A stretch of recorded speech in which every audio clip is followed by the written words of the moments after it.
Wait, what? What the literal f is that?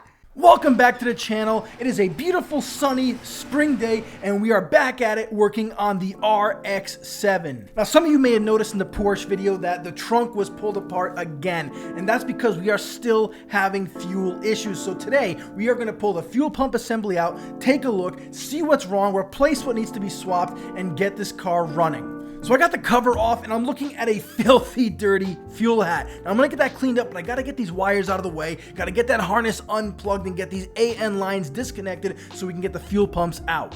So I tried to get the harness connector off, but I couldn't because it's hitting the AN fitting, so I started loosening up that line and I noticed a little bit of fuel coming out, which means I need to relieve the pressure by taking off the gas cap. With the pressure relieved, that line comes off, no problem. And just like that, we got the harness connector unplugged. We're gonna get all this out of the way so we can start working on the actual job. So now, unlike me, you break out your fancy AN wrench and you get these -6 AN lines loosened. So I'm gonna go ahead and get these hoses taken off, and then we're gonna remove the top head screws and get this pulled out. We had a little bit of leftover fuel in the lines. We're just drying that up. I wanted to point out these are two -6 AN feeds and one -6 AN return. Now I'm gonna go ahead and get the rest of these screws out so we can get this fuel hat taken off. So I got the fuel hat pulled up and I found quite the surprise. Now, I was expecting something wonky, but I was not prepared to find AN lines snaked around the fuel pump assembly in the fuel tank. Stainless steel braided lines. I mean, I knew that this had to have some inline loud pumps that were retrofitted inside, but hot damn, this is crazy. If you've ever done this or you've seen a setup like this, please comment down below. In my years, I have never seen this done before. So I was able to pull the fuel hat high enough to disconnect one of these AN fittings and pull the line, so I was able to move it up. It looks like we're still stuck, and it seems like it might be the fuel level sending unit. So we're gonna go ahead and get that taken off this bracket, and that should give us enough space to pull this pump up. Now I know you probably wanted to watch me struggle getting this assembly out, but unfortunately it was a two-handed job. I couldn't take you with me, but I got it out. The fuel pump assembly is out, and look at these Bosch 044 pumps. They are absolutely massive. I don't know how they crammed this assembly in the fuel tank. Quick tip of the day, Glad press and seal. It keeps the fumes in and the shit out.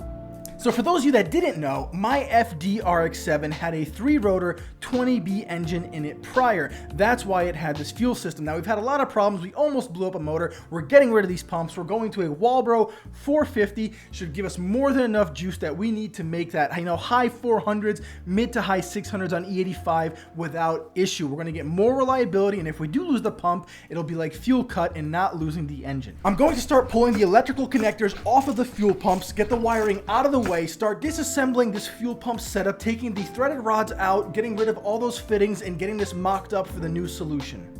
So I reached out to some old school rotary heads, my tuner in particular, and he was able to tell me this is a CJ Motorsports fuel pump assembly from back in the day. Now I should be able to reuse most of these parts except for the fuel pump holder itself, and I'm going to show you why. This is the size difference between a Walbro 450 pump and a Bosch 044. Look at this difference. Honestly, guys, this is what we're working with. That aside, it doesn't look like we'll have any issues reusing the electrical at least, so we'll be able to splice this to the pump, no problem. So I called it quits yesterday, starting back at it today. We have no leaks, nothing fell in, no fumes are coming out, so that's good. We're gonna start looking at the pump assembly and see how we can get this put together. So I'm trying to figure out the pump height, where this is kind of going to fall on the assembly. But to do that, I really need to kind of put this together in place so I can see what it's going to look like. So I'm going to go ahead and start mocking up this fuel pump setup. I'm going to get all the rods in place, get some measurements, get the overall layout so I can order the fittings needed to make this work. So while I keep going, if you could do me a huge favor, leave some feedback in the comments section below. Do you like this new step-by-step, play-by-play format, or do you want me to go back to the high-level videos? So my initial thought process before I do any measurements is the pump is going to fit right about here. Obviously, I'm going to go back, get all the details, but that's right about where the Bosch pump was located, and there should give me plenty of room for the sock filter. Now, the one thing I have to figure out is how am I going to mount this pump? Now, some of you are going to say, just get some ring clamps, and that may very well be the solution, but I'm hoping to work with my buddy Donnie over at Retro Fabworks. He's an amazing fabricator, absolutely does some of the craziest builds I've ever seen, and I'm hoping that we can come together and build some sort of mounting solution.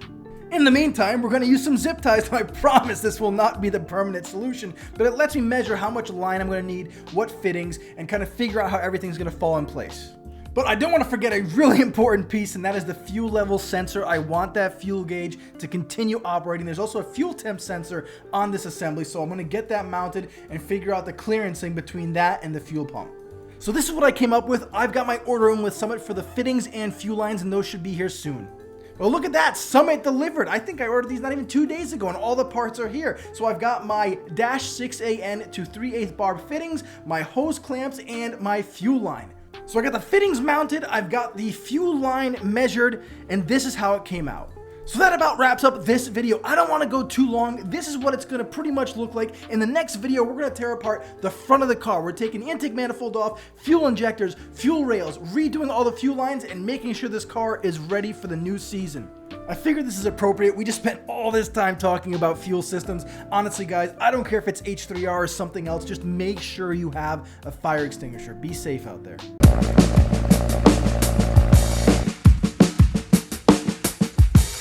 And just a friendly reminder, the Broke East season opener is coming up May 19th. Make sure you register. They even have a 25% off promotion running right now. Go get it.